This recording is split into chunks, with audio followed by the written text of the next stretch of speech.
Today, I'm going to talk to you about how the future of media looks fractional. Most companies do not have a marketing department. They have pieces of one. One employee, a social media company, a video person, a website company, a few software subscriptions. And somehow, one person inside the company is expected to hold it all together. So this is what this presentation is about today. What happens when a company keeps buying more marketing but never builds a system that owns the result? Let's talk about what it looks like, where there is more work and less reach. Last year, and tell me if this sounds familiar, one company made more content than it ever had before. It published 2.7 times more, almost 3 times as much work, but it reached 4% fewer people. More work, less reach. Now, imagine being the employee who made all of that. You worked harder, you posted more, you moved faster, and fewer people noticed. That doesn't mean the employee failed. It means something about the way the work was set up was broken. So there are 7 questions to help understand why this happened. And we're going to follow one company through 7 questions. Number 1, why is one person carrying the department? Why can't the owner just hire more people? Why haven't agencies, freelancers, and software fix the problem? What would a shared department look like? How do you know it will be reliable? Can the company providing it stay in business? And what happens next? All 7 questions lead back to one idea. A growing company does not need to employ an entire media department. It needs a media department it can depend on. So meet Sarah and Maya. Sarah runs the company. Maya runs the marketing. The company has about 20 employees and about $6.2 million in yearly revenue. So it's growing. But the entire marketing department is Maya. Sarah feels a problem through the budget. Maya feels it every day. Now, keep both of them in mind because the story looks very different depending on which tier you're sitting in. This is everything Maya is expected to manage. Tell me if this sounds familiar. Instagram, video, YouTube, LinkedIn, email, the website, ads, reviews, press, sales decks, events, 11 channels, 3 outside vendors, 1 Maya. And none of these vendors is responsible for making the whole thing work. That is where the problem begins. Our first question is simple. Why is Maya overwhelmed? Well, because her job grew faster than the team around her. Look at the line across this chart. That is about how much one good marketing employee can truly own. Not touch, not keep alive, own. And it's about 3 channels. Maya has 11. So she makes choices every day. Which thing gets done properly? Which thing gets rushed? Which things wait? And which thing gets finished at night? Sarah did not hire a bad employee. She hired one person for 11 jobs. Maya is not the problem. The setup is the problem. Let's look at where the month goes. Maya, she has about 160 working hours each month. About 100 of those hours go into making things. Writing posts, editing videos, changing sizes, making new versions. About 29 hours go into chasing people, getting approval, following up with vendors, updating calendars. Then about 18 hours into doing the work twice because something arrived late,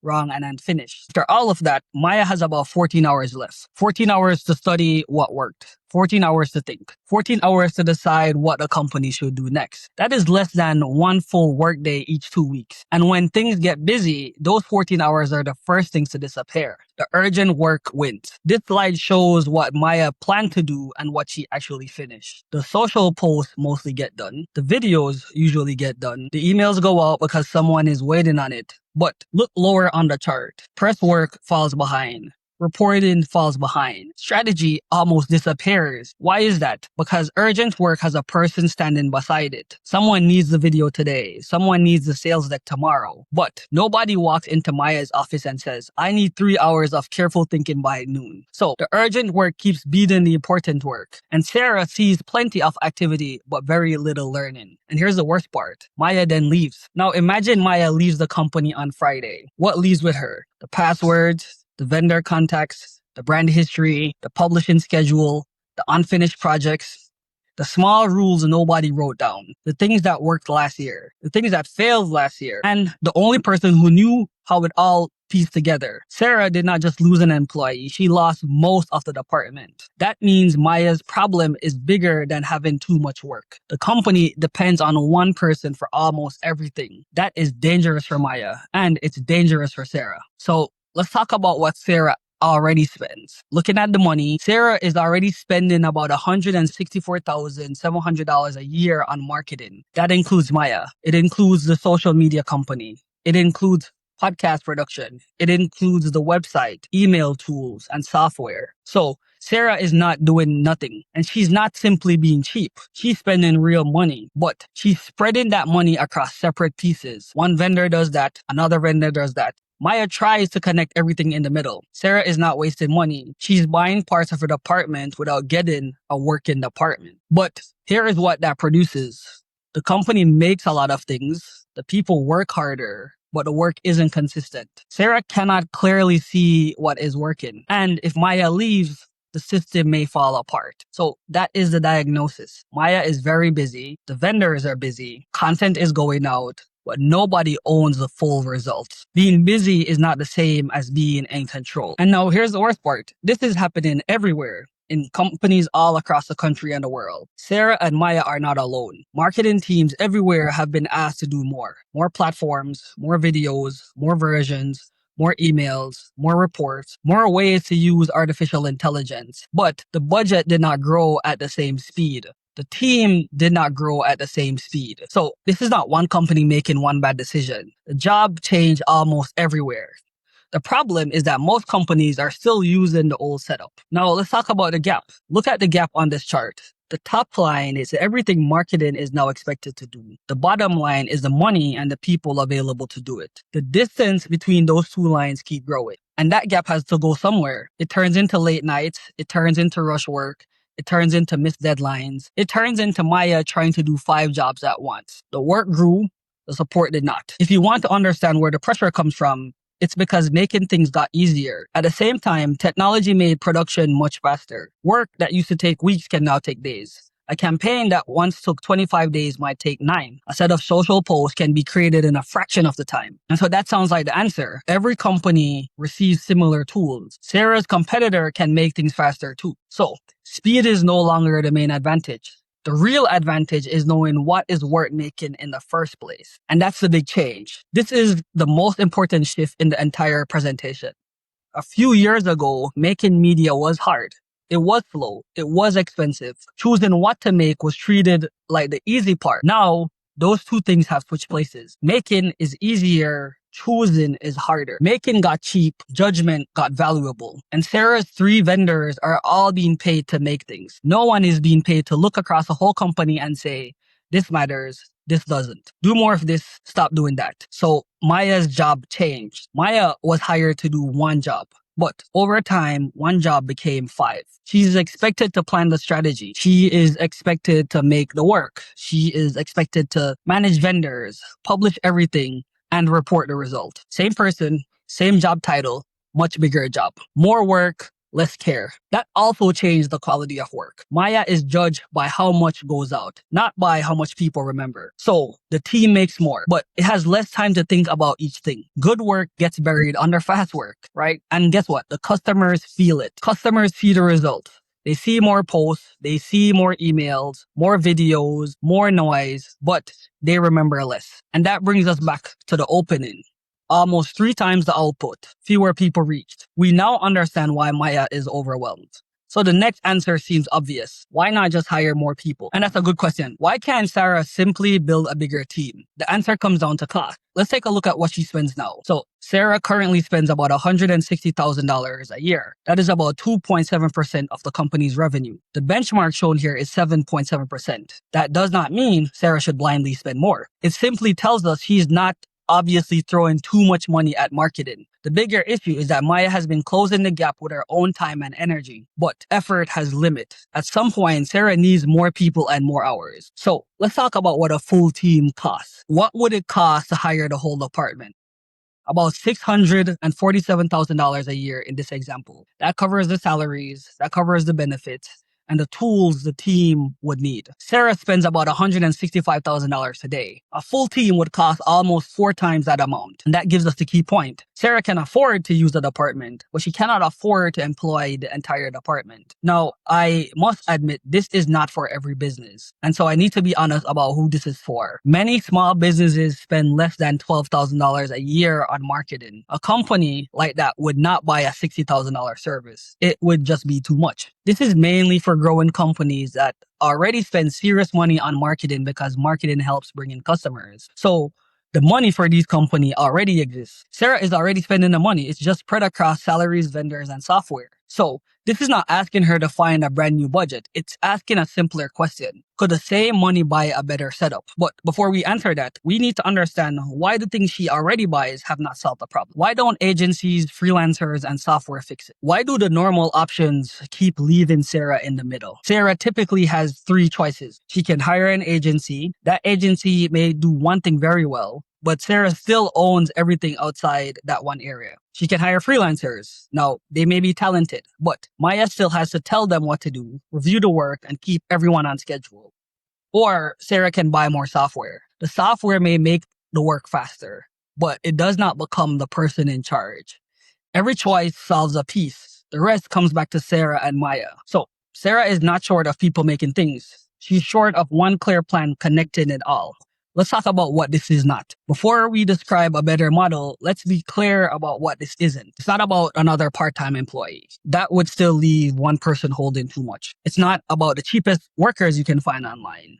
The company already has enough output, and it's not unlimited content because guess what? Nothing is unlimited. Every team has a limit. A good partner tells Sarah what the limit is. And more importantly, it helps her decide what not to make. And here's the secret. Big companies already buy like this. The largest marketing companies in the world already bring strategy, creative work, media, and production together. Big brands can buy the full machine. So this idea is not new. What is missing is a version made for companies like Sarah's. Large companies can spend months building a custom contract. Sarah does not need that. She needs to know three things. What do I get? What does it cost? And when can we start? The ability already exists. It just needs to be packaged simply enough for a growing company.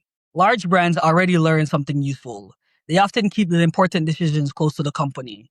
Then they use outside teams to help do the work. In simple terms, keep the thinking close, rent the team behind it. That leads to our fourth question. What would that actually look like for Sarah? What would a shared department look like? Here's the first thing that needs to happen. Sarah does not need to hire 8 people. She needs to buy access to the people she needs. And so let's make that simple. I'll give you an example. You don't own a power plant, but when you flip a switch, the light comes on. That's because you use a shared system. The system has trained people. It has backup equipment. It has extra capacity and someone available when something breaks. Now, marketing isn't electricity, but the basic idea is simple. Sarah does not need to own every part of the system. She needs to know the system will work when she needs it. Continuing with that analogy, your power bill pays for 2 things. First, the system being ready, and second, the power you actually use. And so this idea works here as well. Sarah pays for the team to be ready. That includes the people, the tools, the planning, the backup, and the management. Then she pays for a set amount of the team's time. It's 2 simple ideas, ready and used. We already buy other services this way. A company can buy a share of a plane instead of owning the whole plane. It could use cloud computing instead of building its own data center. It could use an outside human resource company instead of hiring every type of human resource expert. Now, comparisons aren't perfect, but the reason is the same. Some skills are expensive and you need them. You just don't need every one of them full time. So now we can name the problem and the solution. Sarah rents part of a complete media department instead of hiring the whole department herself. The same team comes back each month. They help with planning, making, publishing, press, and reporting. The industry calls it fractional. A fraction of the team, a fraction of the cost, with a complete system behind it. To get there, most companies move through 4 stages. At first, the owner does the marketing. Then the company hires a person and buys a few outside services. That is where Sarah is now. The next step is a shared access to a larger department. And later, if the company becomes big enough, it can hire the whole team itself. Sarah does not need the final step yet. She needs the right next step. And what would that get Sarah? Sarah could keep Maya, and that's important. Maya understands the company. She knows the people. She knows the customers. Well, what changes is that Maya no longer has to do everything alone. She has video people, social people, press people, design people, and someone helping manage the calendar. That means Maya moves from doing every job to leading the work. Now let's talk about what the bill pays for. The bill should be easy to understand. There is a one-time cost to get everything set up. There's a monthly cost to keep the team ready. There's a set amount of team time saved for Sarah. And if Sarah needs something extra, she sees the cost before she agrees. So there's no mystery, there's no surprise invoices, no promise that everything is somehow included forever. So If you're buying a fraction of a service, what is that share worth? Well, first let's talk about what is a share. A share is a set number of work hours across a team with Sarah's name on them. In this example, that number is 50 hours a month. Not 50 hours from one person, 50 hours from the right people. Maybe 1 month needs more video, another month needs more writing, another month needs fresh support. Sarah is not buying one employee, she's buying access to the team. And there has to be a real limit. In this example, if 13 companies can be served properly, the provider cannot quietly add a 14 and hope nobody notices. So there are different sizes. Not every company needs the same amount of help. One company may need support on one main channel. Another may need social media, video reporting, and planning every month. A larger company may need campaigns, events, press, and faster services. The prices should match how much of the team the company is using. That is much easier to understand than one giant promise called full service. So the same money, but better jobs. So now we can return to Sarah's budget. She's currently spending, let's say, $13,000 each month. On the right side of this slide, she spends the same amount. She still keeps Maya. She still has marketing support. But now the work is connected. Maya becomes the director instead of the person chasing every deadline. Outside costs are brought together. Specialists still sit behind her. And there's still money left to help people who actually see the work. So the budget does not move, but what the budget buys changes. But now, Sarah has one more question. Can she trust the system? How does Sarah know it will be reliable? A nice sales presentation? Easy. A reliable service? Much harder. So how does Sarah know the team will still work together when someone gets sick or leave? Well, it's because more than one person. First, Sarah needs names. One person who owns the output. One main person doing the daily work. One backup who already knows the company, one person keeping the calendar moving, and one senior person Sarah can call if something goes wrong. And this is all just representative. But then the company needs a written guide, the passwords, the brand rules, the calendars, the approved steps, the history, the results. Everything Maya used to carry in her head now belongs to the company. And that's the real product.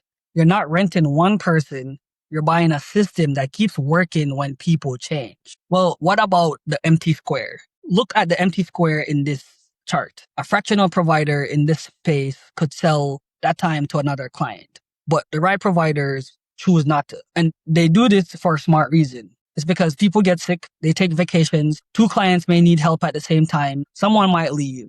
If everyone has already been sold, one surprise would hurt everyone. So the empty space is not wasted space. It's what makes the promise believable. And here's the next part. It shouldn't be guesswork. Sarah should not have to guess what good service means. It should be written down, which means how quickly will someone reply? How often will work arrive on time? What happens if the main person leaves? And when will Sarah receive a report? The exact rules may change. The important part is that there are rules. So there has to be a clear contract. The contract should also explain how the relationship begins and how it ends. How long is the first agreement? How much notice does Sarah need to give? Can the provider change the people on the team? What happens when the prices rise? And what happens when Sarah is ready to hire her own department? A good partner should help her train new people and hand everything over. The goal is not to trap Sarah. The goal is to help the company grow. Let's talk about what costs extra. There are some work that will cost extra.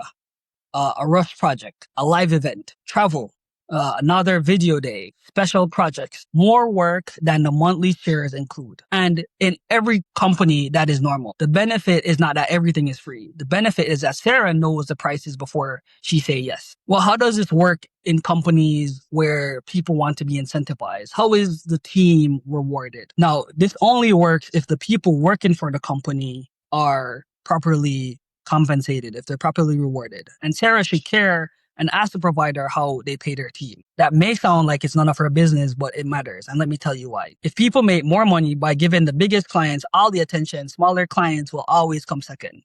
The pay system shapes the service. And so to do that, you have to reward the right things. A better system rewards the whole team for doing the basics well. Things like good service, healthy finances, bills collected, clients staying, and records kept up to date. The details can change, but the simple point is this. How a company rewards its people tells Sarah what they will care about when the weeks get hard. And that brings us to the questions most buyers never ask. Can the provider afford to keep these promises? Can the provider survive? So as we get close to the end, let's talk about what makes this viable for providers. A provider that keeps losing money isn't giving good service. Sooner or later, something has to break. And where does that money go? Sarah's fees has to pay for real things. The people doing the work, their benefits, their managers, the software, insurance, and some profit so the provider can stay in business. In this example, about 15 cents from each dollar is left after those costs. 15 cents. That money helps keep the backup people, the extra space, and the service promises in place. Profit is not separate from reliability. It helps pay for reliability. Alternatively, there are companies that buy into the cheap promises. Look at the $2,000 full service promise. The price may be fair if the work is small and clearly limited, but it cannot honestly include everything. Something simply has to give.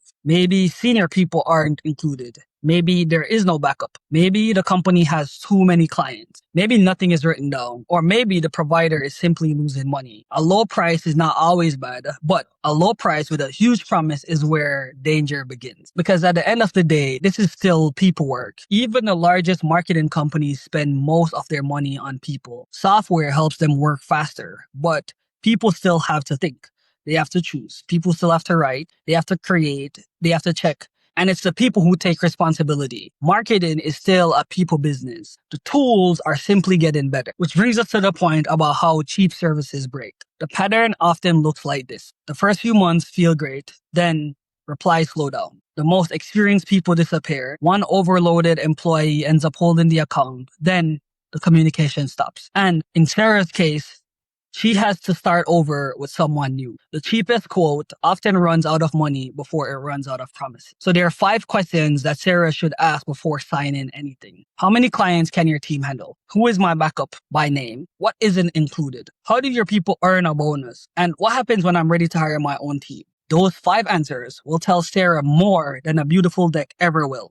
And this brings us to the last part of the presentation. What does the change actually look like? In the first 90 days, first, Sarah and Maya agree on what matters most. Then all the files, the passwords, the brand materials, and the past work are collected in one place. The team has to write down how the company works because what matters gets measured. Publishing begins from a calendar Sarah approves. The backup person is introduced. Monthly reports begin, and strategy returns to the schedule. This is an example of how the process could work. It's not a finished client's case, but the goal is clear. By the end of a quarter, the marketing department is no longer living inside Maya's head. Who is this for? For certain companies, it's better to buy a project if you need a one-time thing. Buy a project if marketing only gets busy during one season. Buy a project if one channel is enough. And do not buy a shared department if nobody inside the company has time to approve the work. But a shared team may make sense when work goes out every week. When one employee cannot hold it all, when delays cost money, when the company needs the same level of quality every month, and when the money is already being spent across several different places. What this changes for real people is that if this works, Maya gets her job back. She stops being the person who catches everything, and she becomes a person who leads the plan. Sarah gets time back. She stops fixing marketing problems at the end of the week. The creative works get better too. The company may make fewer things, but it puts more care into the things it chooses. And most importantly, the customer may hear less noise and remember the core message. Nobody needs to replace Maya. The problem was never Maya. The problem was asking one person to be a planner, writer, producer, and backup plan all at once. So we started with a company making almost 3 times more content and reaching fewer people. The answer is not to keep making more. The answer is to bring back the things that disappeared. Clear choices, a real plan, one person responsible for the result, a record of what worked, and enough people to do the job properly. A growing company does not need to employ an entire media department, but it needs a media department it can depend on. If this sounds like your company, here's what you could do on Monday. In Sarah's case, she can start with 3 simple steps. First, she needs to add up the real marketing bill. Every salary, every benefit, every vendor, every software tool. Second, she needs to list every channel the company is trying to maintain. Then circle the 3 that truly matters. Third, ask one provider the first 5 questions from the last slide. That can all be done before lunch. Last year was the version where nothing changed. And for Sarah, she knows how that story ended. I also want to talk to people who invest in fractional companies. So the next three slides are for people who are looking for business opportunities behind the model. A company built around a simple, repeatable service may someday earn better profits than a larger traditional agency. But it's only if the service is made simple before the company tries to grow. And that's because the market already exists. Companies already spend this money. Many already use outside marketing help. So the opportunity is not to create a brand new type of spending. It is to organize money that's already being spent. And so let's look at the growth ladder. A client may begin with a smaller package and grow into a larger one. The numbers on the slide are an example. They depend on good service, client staying, and the company delivering what it promised. So to round this out, Sarah and Maya are a made-up example built from common company problems. That includes the prices, the staffing model, service rules, profit models, and the 90-day plan are examples of how the system could work. To be clear, these are not audited company results, but the problem underneath them is not theoretical. Growing companies are being asked to show up everywhere. Employees are being asked to carry entire departments, and customers are being given more content than they can possibly remember. So the answer is not more for the sake of more. It is better choices. It's clear ownership, a team with enough capacity, and a system that keeps working when one person leaves. A growing company does not need to employ an entire media department yet. It needs a media department it can depend on. You don't need to own the whole machine. You need reliable access to it. And that's why the future of media is becoming increasingly fractional.